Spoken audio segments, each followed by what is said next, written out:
Hello friends, नमस्कार। आज हम बात करेंगे नक्षत्रों के विषय में, खासकर गंडमूल नक्षत्र के विषय में।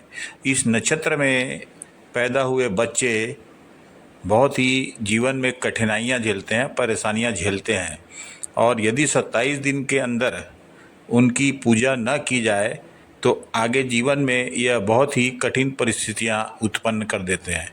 तो गंडमूल नक्षत्र क्या है, यह जानने के पहले हम यह जानेंगे कि नक्षत्र क्या होते हैं और कितने प्रकार के होते हैं। तो गंडमूल नक्षत्र क्या होते हैं, पहले ये तो आप देख ही रहे हैं। गंडमूल नक्षत्र आपके सामने स्क्रीन पर दिख रहे हैं। ये 6 प्रकार के नक्षत्र जो हैं, यह गंडमूल नक्षत्र हैं।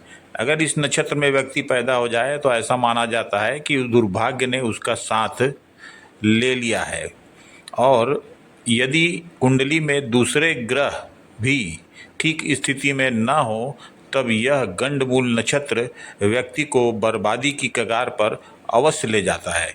तो आइए देखते हैं सर्वप्रथम कि नक्षत्र कितने प्रकार के होते हैं और उनमें से गंडमूल नक्षत्र क्या है। देखिए, नक्षत्र 27 प्रकार के होते हैं। उनमें सबसे पहला जो नक्षत्र है वह अश्विनी नक्षत्र होता है। अश्विनी नक्षत्र के देवता केतु हैं।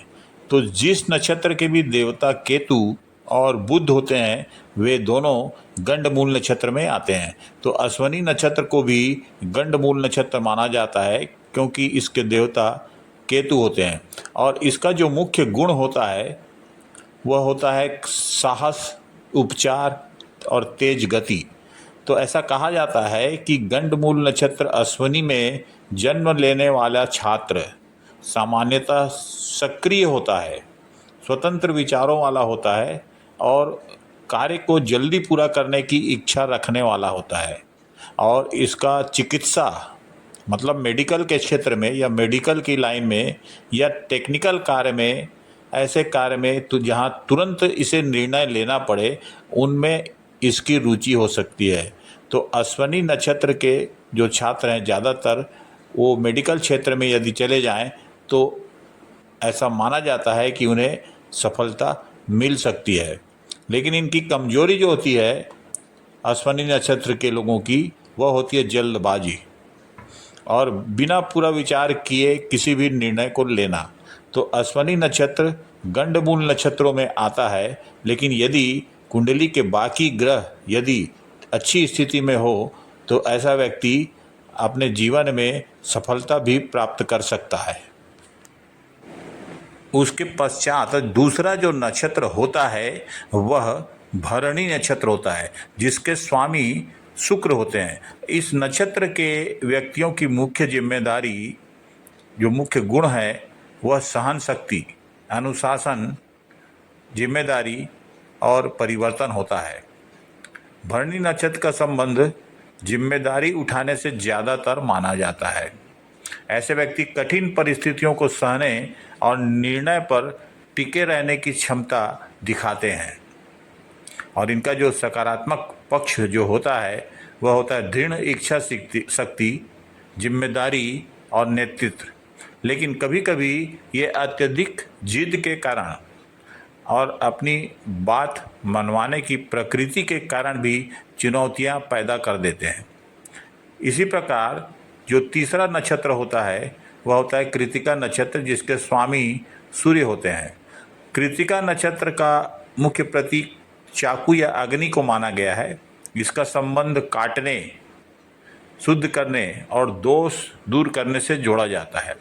लेकिन इस नक्षत्र के जो व्यक्ति होते हैं वो एकदम स्पष्टवादी होते हैं, तेजस्वी होते हैं, साहसी होते हैं और निर्णय लेने वाले होते हैं। तो साहसी और तेजस्वी होने के कारण यदि ये आर्मी में चले जाएं, प्रशासन में चले जाएं, पुलिस में चले जाएं, तकनीकी कार्य में चले जाएं या अग्नि या धातु से जुड़े कार्य में चले जाएं तो यह सफल हो सकते हैं। लेकिन इनकी चुनौतियां होती है कि इनका स्वभाव क्रोधी होता है और इनकी भाषा ज़रा कठोर होती है। इसी प्रकार जो चौथा नक्षत्र है वह नक्षत्र रोहिणी नक्षत्र कहलाता है। रोहिणी नक्षत्र के स्वामी जो है चंद्रमा है और रोहिणी नक्षत्र को 27 नक्षत्रों में अत्यंत ही आकर्षक और सृजनात्मक नक्षत्र माना जाता है। इसका जो गुण होता है, मुख्य गुण सौंदर्य, कला, आकर्षण, यह इसके मुख्य गुण हैं। और यदि ऐसा व्यक्ति कला के क्षेत्र में, अभिनय के क्षेत्र में चला जाए तो सफल हो सकता है। उसी प्रकार जो 5वां नक्षत्र है वह है मृगशिरा नक्षत्र। मृगशिरा नक्षत्र के जो स्वामी हैं वह मंगल होते हैं और मृगशिरा का जो प्रतीक चिन्ह है वो हिरण का सिर है। हिरण की तरह खोज और जिज्ञासा इसका प्रमुख स्वभाव है। तो ऐसे व्यक्ति खोजी होते हैं, अनुसंधान करता होते हैं और कई चीज़ों को, नई चीज़ों को सीखने वाले होते हैं जो मृगशिरा नक्षत्र में व्यक्ति जन्म लेते हैं। खोजी व्यक्ति मतलब ऐसा व्यक्ति पीएचडी भी कर सकता है। ऐसे व्यक्ति एक ही स्थान पर लंबे समय तक टिके रहने के बजाय नई नई जगहों पर जाकर नई खोज करते हैं। और इनकी जो चुनौतियाँ जो इनकी होती हैं वह होती हैं अधिक सोचना, ज़्यादा सोचना या किसी चीज़ को लगातार तलाश करते रहना, इनकी चुनौतियाँ हो सकती है। उसी प्रकार 6वां नक्षत्र होता है आर्द्रा नक्षत्र। आर्द्रा नक्षत्र के जो स्वामी हैं वह राहु है। तो आर्द्रा नक्षत्र नम या फिर आर्द्र से संबंधित माना जाता है। इसका देवता जो है वो रुद्र है। यह नक्षत्र परिवर्तन, गहराई और कठिन परिस्थितियों से सीखने की क्षमता से जुड़ा हुआ माना जाता है। और इसके जो गुण होते हैं वह होते हैं रिसर्च, तकनीक, गहन चिंतन, रहस्य और परिवर्तन। तो ऐसा जातक जो रिसर्च करता है वो साइंटिस्ट बन सकता है। यदि उस फील्ड में चला जाए, टेक्निकल फील्ड में चला जाए, तो यह बहुत ही ज़्यादा सफल हो सकता है, क्योंकि यह जटिल विषयों को समझने में रुचि रखते हैं। लेकिन इनकी जो चुनौतियां होती है वह होता है मानसिक तनाव और अत्यधिक भावुक होते हैं ये और बेचैन होते हैं। और इनकी विशेषता होती है कि इनके विचारों में अचानक परिवर्तन होता है। उसी प्रकार 7वां नक्षत्र पुनर्वसु नक्षत्र होता है। इसके स्वामी गुरु होते हैं और पुनर्वसु का मतलब होता है पुनः प्राप्ति, या फिर आप ऐसा कर सकते हैं वापसी या नई शुरुआत। तो ऐसे लोग अपने जीवन में कठिन संघर्ष करके फिर से पुनः उस चीज़ को प्राप्त कर लेते हैं जो इन्हें चाहिए, या बिजनेस में होता है या फिर सर्विस में होता है। पुनः ये उस चीज़ को प्राप्त करने की क्षमता रखते हैं। इनका जो गुण होता है वो होता है धार्मिक, आशावादी और सरल स्वभाव। और किसी भी कार्य को ये बार बार शुरू करते हैं। स्थिरता की इनमें थोड़ी कमी होती है। और उसके बाद आता है पुष्य नक्षत्र। पुष्य नक्षत्र का स्वामी शनि है। तो पुष्य मतलब ज़्यादातर ज्योतिष शास्त्र में इसे पोषण कहा गया है। इसको धर्म और विकास से जोड़ा जाता है। और इनका जो गुण होता है पुष्य नक्षत्र वाले का, वह होता है सेवा, अनुशासन, जिम्मेदारी और दूसरों का पालन पोषण करना। तो ऐसे व्यक्ति परिवार, शिक्षा, प्रशासन या समाज सेवा और जिम्मेदारी वाले कार्यों में अच्छा प्रदर्शन कर सकते हैं। और इनका जो सकारात्मक पक्ष होता है वह गंभीरता और धैर्य होता है। और धार्मिक भी ये होते हैं, परोपकारी होते हैं, समाज सेवी होते हैं। लेकिन इनकी चुनौतियाँ ये होती है कि बहुत ज़्यादा जिम्मेदारी उठा लेते हैं कभी कभी। और पुष्य नक्षत्र को ज्योतिष शास्त्र में भी विशेष महत्व दिया जाता है। उसी प्रकार आता है आश्लेषा नक्षत्र। आश्लेषा नक्षत्र का स्वामी बुध ग्रह होता है। और हमने आपको बताया था स्टार्टिंग में कि जितने भी नक्षत्र जिनके स्वामी केतु और बुध होते हैं वह गंडमूल नक्षत्र में आते हैं। तो आश्लेषा नक्षत्र का संबंध सर्प शक्ति, रहस्य से है और मानसिक समझ से माना जाता है। और इनका जो मुख्य गुण होता है ये होता है बहुत ही ज़्यादा इंटेलिजेंट होते हैं ऐसे लोग। और मनोवैज्ञानिक या मनोविज्ञान में इनकी रुचि ज़्यादा होती है। और ऐसे जो जातक होते हैं वो व्यक्ति के व्यवहार और मनोभाव को बहुत ही ज़्यादा समझ जाते हैं। तो यदि मनोविज्ञान के क्षेत्र में चला जाए तो बहुत अच्छी सफलता इनको मिल सकती है। गुप्त विषयों में इनकी रुचि ज़्यादा होती है। और उसी प्रकार से 10वां नक्षत्र आता है मघा नक्षत्र। तो मघा नक्षत्र के स्वामी केतु हैं और मघा नक्षत्र को ज़्यादातर पूर्वजों से संबंधित माना जाता है। वंश परंपरा और पूर्वज, इनका जो मुख्य गुण होता है वो होता है नेतृत्व और राजसी स्वभाव। तो राजसी स्वभाव के कारण यह राजा के समान रहने की कोशिश करते हैं या किसी नेतागिरी वाले फील्ड में चले जाते हैं। और ऐसे लोग अपने परिवार, वंश और सामाजिक प्रतिष्ठा को ज़्यादा महत्व दे सकते हैं। इनमें नेतृत्व क्षमता होती है, प्रशासनिक योग्यता भी होती है। तो इसलिए अगर ये आईएएस और आईपीएस के एग्ज़ाम में चले जाएं तो वहाँ भी ये सफलता प्राप्त कर सकते हैं। लेकिन इनका जो चुनौती भरा पक्ष होता है वो होता है अहंकार। इनमें अहंकार बहुत ही ज़्यादा भरा होता है और यह भी केतु का नक्षत्र है, इसलिए गंडमूल नक्षत्र में आता है। इसी प्रकार 11वां नक्षत्र जो है वह होता है पूर्वा फाल्गुनी। इसके जो देवता हैं वह शुक्र होते हैं। और ऐसे लोग जो हैं मनोरंजन, प्रेम, कला और भौतिक आनंद से जुड़े हुए होते हैं। इनका मुख्य गुण होता है आकर्षक, रचनात्मक और कला या सामाजिक क्षेत्र में। तो ऐसे व्यक्ति संगीत, कला या मनोरंजन के क्षेत्र में चले जाएं तो ज़्यादा तरक्की कर सकते हैं पूर्वा फाल्गुनी के लोग। और इनका चुनौतियां होती कि विलासिता ज़्यादा होती है इनके पास और आलस्य ज़्यादा करते हैं। किसी भी कार्य को करने के लिए आलस्य इनके मन में ज़्यादा होता है। 12वां नक्षत्र होता है उत्तरा फाल्गुनी नक्षत्र। इसका स्वामी सूर्य है और उत्तरा फाल्गुनी नक्षत्र का संबंध जो होता है वह ज़्यादातर स्थायी संबंध, जिम्मेदारी से होता है, संरक्षण से होता है। मतलब इनके मुख्य गुण जो होते हैं वो जिम्मेदारी व्यक्तित्व होता है इनका, नेतृत्व भी होता है इनमें, मित्रता, संगठन और सामाजिक प्रतिष्ठा से ये जुड़े होते हैं। दूसरों की सहायता करने या दीर्घकालिक संबंध बनाए रखने में सक्षम होते हैं। और ज़्यादातर चुनौतियाँ इनकी ये होती है कि दूसरों की जिम्मेदारी ज़्यादा अपने सिर पर ये ले लेते हैं। और 13वां नक्षत्र है हस्त नक्षत्र। तो हस्त का अर्थ हाथ से जुड़ा हुआ है, इसलिए कौशल, नियंत्रण और कार्य कुशलता का यह नक्षत्र माना जाता है।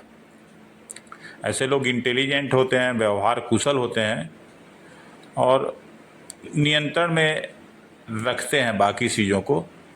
और ज़्यादातर ऐसे लोग गणितज्ञ हो सकते हैं। यदि गणित के क्षेत्र में चले जाएं या चिकित्सा के क्षेत्र में चले जाएं तो यह बहुत ही ज़्यादा तरक्की कर सकते हैं। उसके बाद आता है अगला नक्षत्र चित्रा नक्षत्र होता है और इसके स्वामी मंगल होते हैं। और इसका जो अर्थ होता है सुंदरता, निर्माण। तो चित्रा नक्षत्र को सृजन और सौंदर्य का नक्षत्र माना जाता है।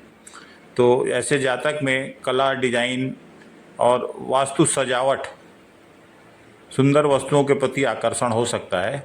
या फैशन डिज़ाइनिंग में चले जाएं या डिजाइनिंग से संबंधित कोई कार्य करें तो इन्हें अवश्य सफलता मिल सकती है। इसी प्रकार 15वां नक्षत्र आता है स्वाति नक्षत्र। इनका जो मुख्य मतलब होता है या अर्थ होता है वो होता है स्वतंत्रता। हवा में झुकी हुई घास, पौधे या टहनी को स्वाति का प्रतीक माना जाता है। और ऐसे नक्षत्र में जन्म लिए हुए लोग स्वतंत्रता ज़्यादा पसंद करते हैं। और उसके बाद आता है विशाखा नक्षत्र। तो विशाखा नक्षत्र के स्वामी गुरु हैं। तो इनका जो मुख्य अर्थ होता है वो होता है लक्ष्य प्राप्ति। लक्ष्य को ये हमेशा प्राप्त करते हैं विशाखा नक्षत्र के लोग। इनकी महत्वाकांक्षा, इच्छा शक्ति बहुत ही तेज होती है, नेतृत्व की क्षमता होती है और कॉम्पिटिटिव एग्ज़ाम में ऐसे लोग बहुत ही ज़्यादा सफल होते हैं। उसके बाद आता है अनुराधा नक्षत्र। तो अनुराधा नक्षत्र जो होता है 17वां नक्षत्र है इसके स्वामी शनि हैं। तो इनका जो मतलब होता है, अनुराधा का अर्थ जो होता है मित्रता, सहयोग और भक्ति। मतलब ऐसे व्यक्ति जो है वो अच्छे संगठन से जुड़े होते हैं और इनको सहयोगी माना जा सकता है, मित्रता ही निभाते हैं। और उसी प्रकार अगला नक्षत्र है ज्येष्ठा नक्षत्र। तो ज्येष्ठा नक्षत्र के जो स्वामी है वो बुध हैं, और बुध इनके स्वामी होने से फिर से यह गंडमूल नक्षत्र हो जाता है। और ज्येष्ठा का अर्थ होता है सबसे बड़ा या ज्येष्ठ, इसलिए यह नक्षत्र वरिष्ठता और जिम्मेदारी से संबंधित माना जाता है। ऐसे लोग घर में सभी की जिम्मेदारी उठाना पसंद करते हैं। अपने आप को, वो छोटे भी होंगे तो ऐसे ही उनके सामने ऐसी परिस्थितियां आ जाती है कि वह ऐसा कार्य करते हैं जैसे ऐसा लगता है कि छोटे होने के बावजूद भी वह बड़े भाई की या बड़े बहन की जिम्मेदारी वह निभा रहे हैं। लेकिन ये बुद्धिमान बहुत होते हैं, नेतृत्व इनमें भरा होता है और संकट से निपटने की इनमें क्षमता होती है। और अगला नक्षत्र है मूल नक्षत्र, जिसके स्वामी केतु है। तो पुनः वही स्थिति बनती है, केतु को गंडमूल नक्षत्र कहा जाता है। और ये केतु जो है, मूल नक्षत्र जो है, ये इनके लोग जड़ तक पहुंचते हैं। किसी भी बात की जड़ तक पहुंचना इनका टारगेट होता है।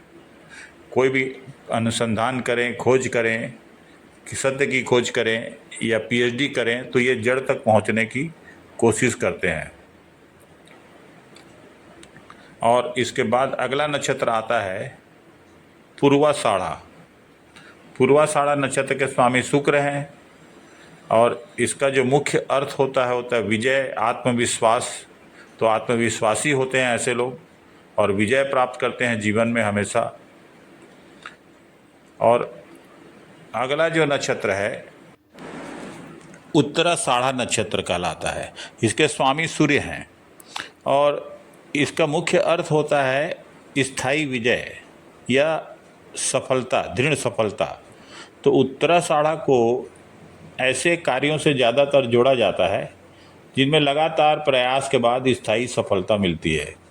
इनका जो गुण होता है वो होता है नेतृत्व, ईमानदारी, अनुशासन और जिम्मेदारी।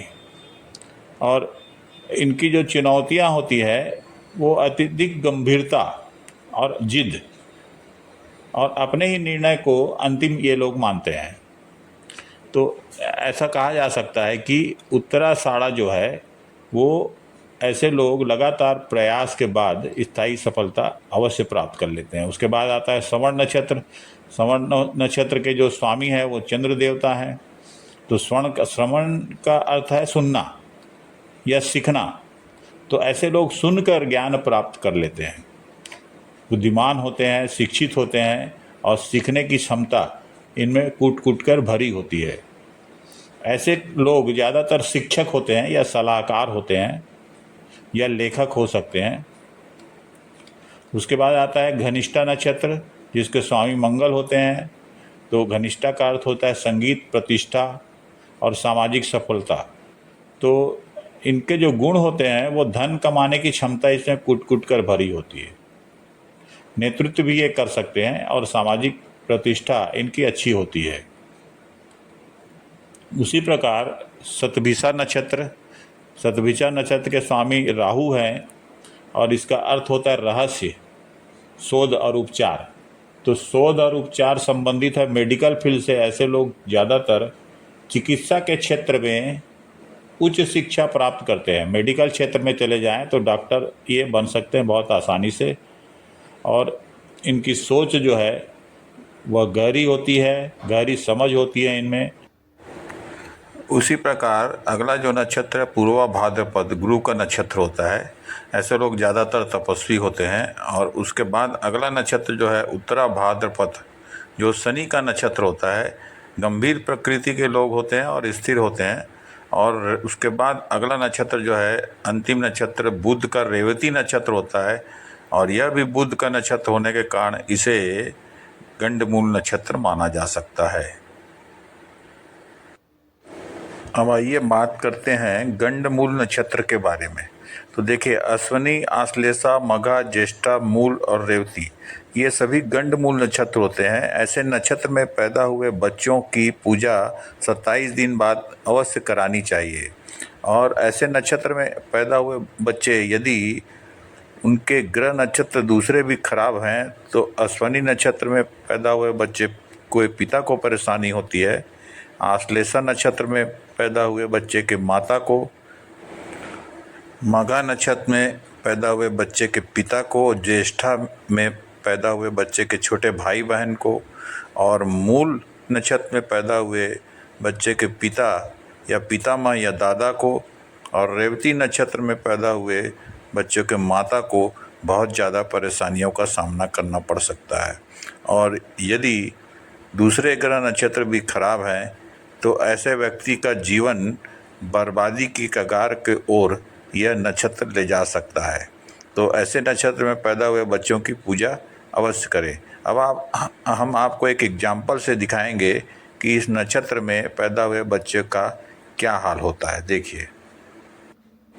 देखिए, यह कुंडली ज्येष्ठा नक्षत्र में पैदा हुए एक बच्चे की है। इस बच्चे को अपने पिता का साथ जवानी में ही छोड़ना पड़ा। विवाह होने के बाद डाइवोर्स हो गया, माता से दुश्मनी हो गई, माता का साथ भी इन्हें छोड़ना पड़ा। इन्हें जेल यात्राएं भी करनी पड़ी। अर्थात ये देख रहे हैं कि खाली गंडमूल नक्षत्र में होने के कारण, चंद्रमा नीच का होने के कारण और गुरु भी नीच का होने के कारण इस व्यक्ति की जिंदगी बर्बादी के कगार पर पहुंच गई। अतः आपसे कहा जा रहा है कि यदि कोई भी बच्चा गंडमूल नक्षत्र में पैदा हुआ हो तो 27 दिनों बाद पूजा अवश्य करें। और यदि आप पूजा नहीं कर सके हैं तो उसका जो नक्षत्र स्वामी है उसकी पूजा जीवन में अवश्य करते रहें, तो ज़िंदगी आपकी सफल हो सकती है। धन्यवाद।